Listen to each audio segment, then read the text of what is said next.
Une nouvelle alarmante a secoué le monde du spectacle français ce matin. Philippe Caverivière, le chroniqueur vedette de RTL et de « Quelle époque ?» aurait été transporté d'urgence à l'hôpital dans la nuit de mardi à mercredi.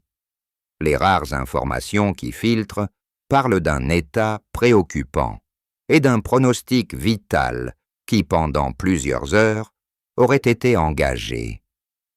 Derrière les portes closes de l'établissement parisien où il est se soigner, le silence est total, mais les rumeurs, elles, enflamment déjà les réseaux sociaux et les couloirs des rédactions. Que s'est-il réellement passé? Comment l'homme qui faisait rire la France entière chaque matin à la radio a-t-il pu basculer si brutalement dans le drame?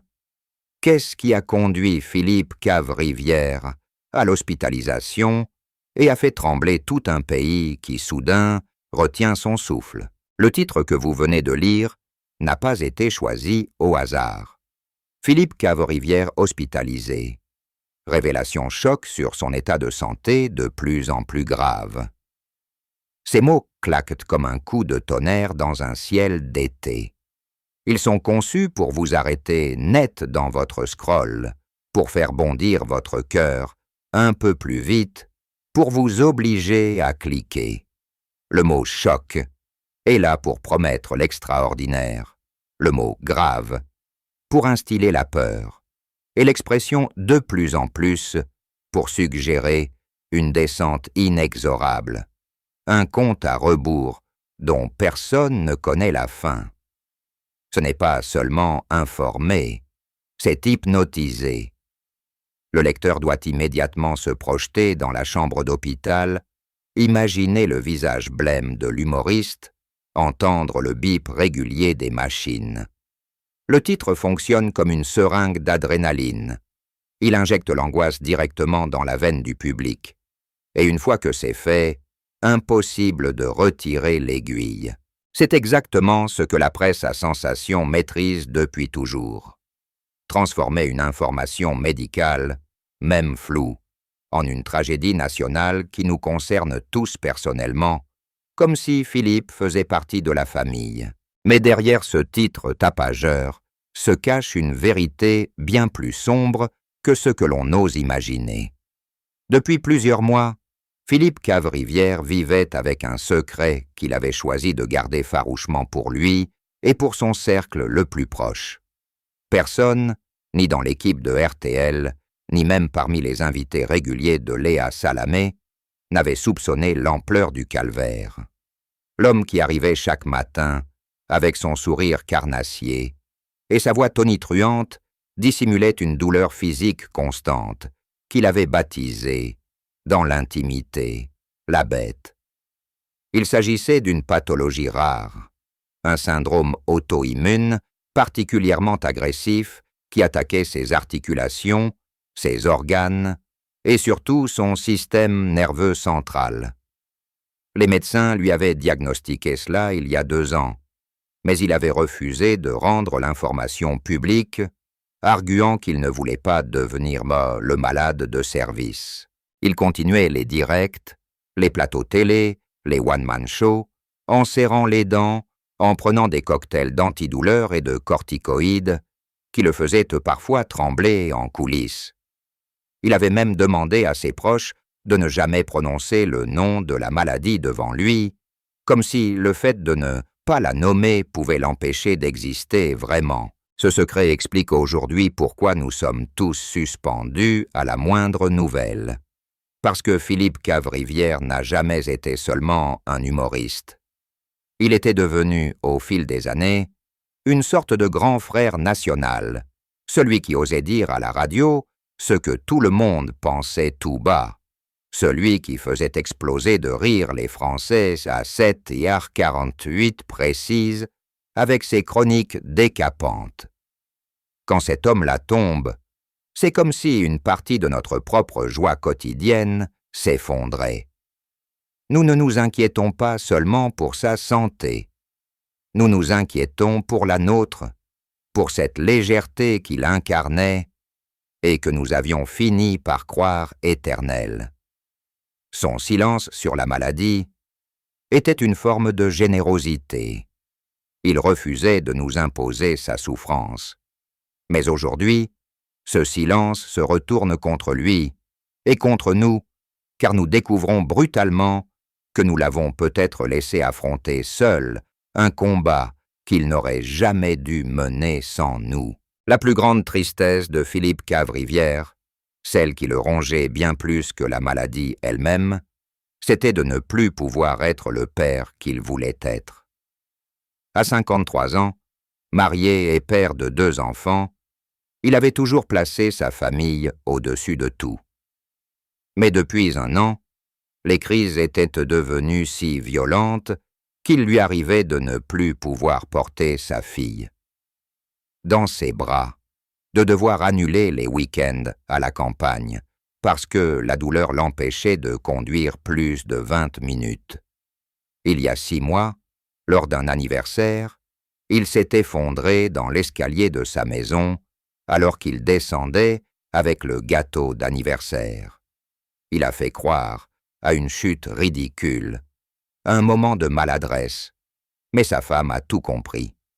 Cette nuit-là, pour la première fois, il a pleuré devant elle, chose qu'il ne s'était jamais autorisée auparavant. Il lui a avoué qu'il avait peur de ne pas voir ses enfants grandir, qu'il avait peur que la bête finisse par gagner. C'est ce chagrin-là, plus que la douleur physique, qui le détruisait à petit feu. Depuis 18 mois, son corps déclinait à une vitesse terrifiante. Les traitements expérimentaux qu'il suivait en Suisse, en toute discrétion, n'avaient ce fait que ralentir l'inévitable. Ses mains tremblaient de plus en plus, au point qu'il devait parfois demander à un régisseur de tenir son texte pendant les directs radio. Il perdait du poids à vue d'œil, mais maquillait cela par des blagues sur un prétendu régime keto. Les crises de douleur étaient devenues quasi quotidiennes, le réveillant la nuit en hurlant, le contraignant à dormir assis parce que la position allongée était devenue insupportable. Ses médecins lui avaient pourtant répété qu'il jouait avec le feu, qu'il devait lever le pied, axé pour une hospitalisation longue, peut-être même un traitement beaucoup plus lourd. Mais Philippe refusait. Il disait qu'il préférait crever sur scène plutôt que de disparaître doucement dans une chambre stérile. C'était sa façon à lui de rester debout, de défier la maladie, mais c'était aussi une fuite en avant qui allait le conduire droit à l'abîme. Le drame s'est produit mardi soir, après l'enregistrement de « Quelle époque ». Philippe avait assuré sa chronique habituelle, plus cinglante que jamais, faisant hurler de rire le public sur le plateau. Personne n'avait remarqué qu'il était plus pâle que d'habitude, que ses blagues étaient parfois entrecoupées de silences un peu trop longs. À la fin de l'émission, alors qu'il descendait les escaliers des studios pour rejoindre sa loge, il s'est soudain plié en deux, une douleur fulgurante, comme si on lui plantait un poignard dans la colonne vertébrale. Il s'est effondré, incapable de crier. Les techniciens l'ont retrouvé inerte, le visage contre le sol, les lèvres bleues. L'équipe médicale de France Télévisions a immédiatement pratiqué les premiers gestes de secours.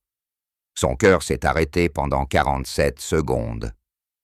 Quand les pompiers sont arrivés, il était déjà dans le coma. Le diagnostic est tombé dans la nuit. Hémorragie interne massive provoquée par la rupture d'un vaisseau fragilisé par des années de traitements agressifs. Les médecins parlent d'un miracle qu'il soit encore en vie. Depuis l'annonce, les réseaux sociaux sont submergés par une vague d'émotions rarement vues. Les hashtags « Tjac la force Philippe » et « Honeste tous Cave-Rivière » trustent les tendances. Ses collègues de RTL ont interrompu la programmation habituelle pour diffuser des messages de soutien en direct. Léa Salamé, la voix brisée, a lu un texte déchirant à l'antenne, rappelant combien Philippe avait été un pilier pour elle depuis le premier jour. Yann Barthès, d'ordinaire si détaché, a posté une simple photo de deux en coulisses, avec la légende « Reviens, on a encore besoin de toi pour rigoler de tout ça ». Même Cyril Hanouna, avec qui il avait pourtant eu des échanges musclés par le passé, a annulé son émission du soir pour laisser place à un hommage. Dans la rue, devant l'hôpital, des anonymes déposent des fleurs et des petits mots. Une mamie de 78 ans a été filmée en larmes en disant « Il me réveille tous les matins depuis 15 ans, je ne sais pas comment je vais faire sans lui. » Aujourd'hui, pour la première fois depuis l'accident, un communiqué médical officiel a filtré « Philippe Cavrivière est toujours dans le coma, mais son état est stationnaire. » Les médecins parlent d'une lente amélioration des constantes vitales. Il a passé la barre des 72 heures critiques.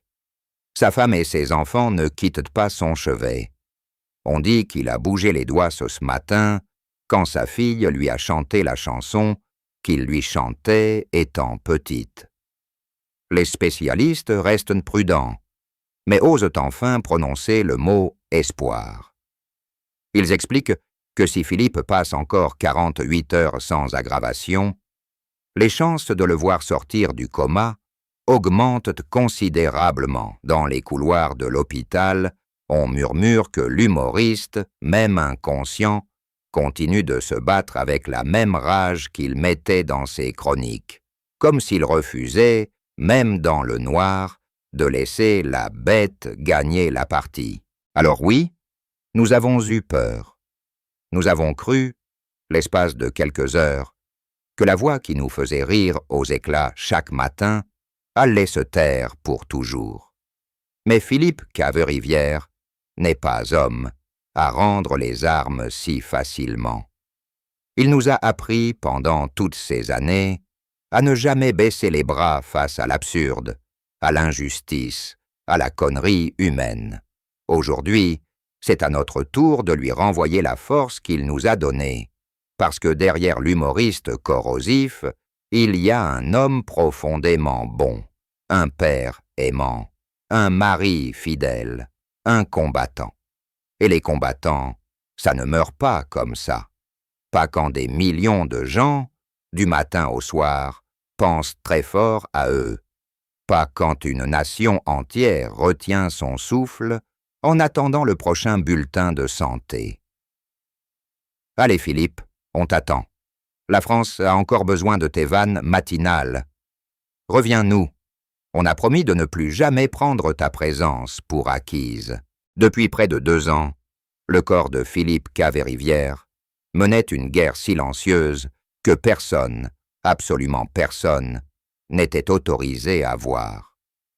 La maladie, ce syndrome auto-immune rarissime, baptisé par les spécialistes polyneuropathie démyélinisante, inflammatoire, chronique avec atteinte axonale sévère, avait commencé par des picotements dans les doigts, des fourmillements qu'il mettait sur le compte de la fatigue, des nuits trop courtes, des cafés trop nombreux.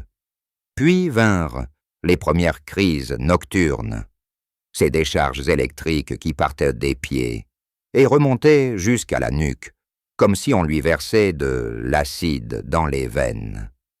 Il se levait en sursaut, étouffait ses cris dans l'oreiller pour ne pas réveiller sa femme, marchait dans le noir pendant des heures, jusqu'à ce que la douleur redescende.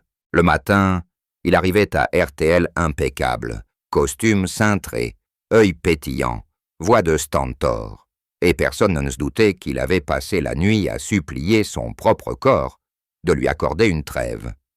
Les traitements étaient lourds. Immunoglobuline intraveineuse tous les 21 jours, plasmaphérèse quand les crises devenaient trop fréquentes, cortisone à dose massive qui gonflait son visage et faisait trembler ses mains. Il avait maigri de 18 kilos en 1 an et demi, mais expliquait cela par un prétendu jeûne intermittent ou par des blagues sur le stress des directs. En réalité, il ne mangeait presque plus. La douleur lui nouait l'estomac en permanence, ses articulations enflées, ses genoux craquaient, ses chevilles ne le portaient plus. Il avait dû abandonner le footing du dimanche avec ses enfants, prétextant un genou de footballeur usé. Il marchait désormais avec une canne pliable qu'il cachait dans son sac à dos et qu'il ne sortait que lorsqu'il était absolument seul.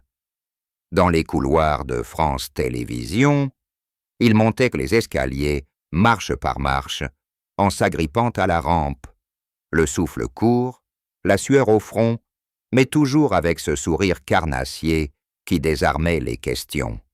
Il avait demandé à son médecin traitant de ne jamais prononcer le mot « invalidité » devant lui. Il disait « Tant que je peux parler, je suis vivant. Le jour où je ne pourrai plus faire rire, là vous pourrez m'enterrer. » Cette phrase, il l'avait répétée si souvent qu'elle était devenue sa prière quotidienne, son mantra contre la peur. Les derniers émois avaient été un calvaire absolu. En septembre, une nouvelle poussée l'avait cloué au lit pendant 12 jours. Il avait annulé tous ses plateaux en inventant une gastro-carabinée. En réalité, il ne pouvait plus bouger les jambes. Sa femme dormait par terre à côté du lit pour pouvoir le retourner toutes les 2 heures comme un grand brûlé. Il avait perdu la sensibilité des mains au point de ne plus pouvoir boutonner sa chemise. Il dictait ses chroniques à sa fille aînée qui les tapait sur l'ordinateur, et il les apprenait par cœur pour pouvoir les débiter le lendemain à l'antenne, comme si de rien n'était. En octobre, les médecins suisses lui avaient proposé une greffe de cellules souches expérimentales, un protocole ultra lourd qui nécessitait 6 mois d'isolement quasi total. Il avait refusé net. « Je ne vais pas disparaître 6 mois pour peut-être revenir en meilleur état. Si je dois crever, je crèverai en direct. Au moins, les gens rigoleront une dernière fois. » C'était du Philippe tout craché, transformer la tragédie en gag, même quand il n'y avait plus rien à rire. Novembre avait apporté une nouvelle complication, une atteinte cardiaque. Le muscle cardiaque commençait à fatiguer sous les assauts répétés de l'inflammation. Les électrocardiogrammes montraient des extrasystoles à répétition. Il portait désormais un holter en permanence sous ses chemises, un petit boîtier collé sur la poitrine qui enregistrait chaque battement défaillant. Il plaisantait que là-dessus avec les techniciens. « Si je tombe raide pendant la chronique, vous aurez au moins une fin spectaculaire. » Personne ne riait vraiment. On sentait que la blague masquait une terreur viscérale. Le mardi 26 novembre restera à jamais gravé, comme le jour où tout a basculé. La journée avait pourtant commencé comme les autres. Philippe s'était levé à 5h30, avait embrassé sa femme encore endormie, avait préparé le petit déjeuner de ses enfants en grimaçant à chaque mouvement. À 7h48 précise, il avait signé sa chronique sur RTL avec une énergie qui avait fait hurler de rire toute la France.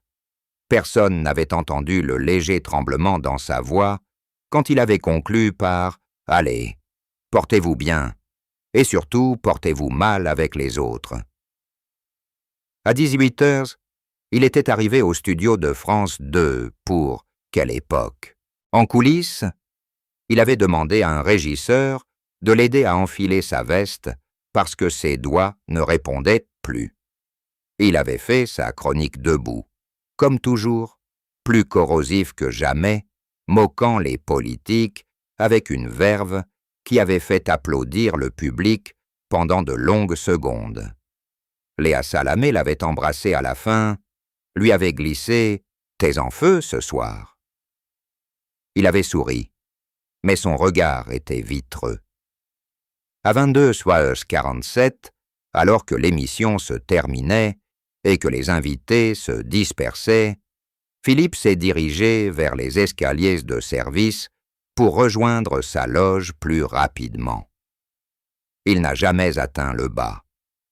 Au milieu de l'escalier, une douleur indicible l'a traversé de part en part, comme si on lui arrachait la colonne vertébrale avec une tenaille chauffée à blanc. Il a essayé de s'accrocher à la rampe, mais ses mains ont lâché. Il s'est effondré lourdement, la tête la première, heurtant chaque marche avec un bruit sourd qui a résonné dans le couloir désert. Un stagiaire qui passait par là l'a trouvé inanimé, la bouche ouverte, les yeux révulsés. Il ne respirait plus. Le massage cardiaque a commencé immédiatement. Son cœur s'est arrêté pendant 47 secondes, interminable. Quand les pompiers sont arrivés, ils l'ont intubé sur place. Dans l'ambulance, les médecins ont diagnostiqué une hémorragie interne cataclysmique, un anévrisme aortique rompu, conséquence directe des années de traitement immunosuppresseur qui avaient fragilisé ses vaisseaux. À 23h19, il entrait en salle d'opération dans un état désespéré. Les chirurgiens ont travaillé 7 heures pour juguler l'hémorragie et poser des stents en urgence. À 6h12 du matin, il était transféré en réanimation sous sédation profonde, branché à une machine cœur-poumon. Les premières 24 heures, les médecins ne donnaient pas cher de sa peau. La nouvelle a explosé comme une bombe à 8h du matin. Les radios ont interrompu leur programme, les chaînes infos ont ouvert leurs antennes. En continu. Sur Twitter, Instagram, TikTok, les messages ont afflué par millions. En quelques heures, Force Philippe est devenu le hashtag le plus utilisé en France, dépassant même les sujets politiques. Devant l'hôpital du Val-de-Grâce, où il avait été transféré pour la suite des soins, une foule s'est rassemblée spontanément. Des adolescents, des retraités, des familles entières, tous venus avec des pancartes « Reviens Philippe, la France sans toi, c'est pas drôle. On t'attend à 7h48. » Des fleurs, des dessins d'enfants, des paquets de café, parce qu'il adorait en parler à l'antenne, se sont accumulés devant l'entrée. À RTL, l'équipe a diffusé une édition spéciale toute la journée. Stéphane Bern a pleuré en direct en lisant des messages d'auditeurs. Yves Calvi, d'ordinaire 6 mètres de lui, a eu la voix qui s'est brisée en Aucun. Leur amitié de 30 ans. Sur France 2, Léa Salamé a ouvert « Quelle époque ?» Le samedi suivant en larmes, assise seule sur le plateau, lisant une lettre qu'elle avait écrite à Philippe, « Tu m'as appris à ne jamais avoir peur des mots.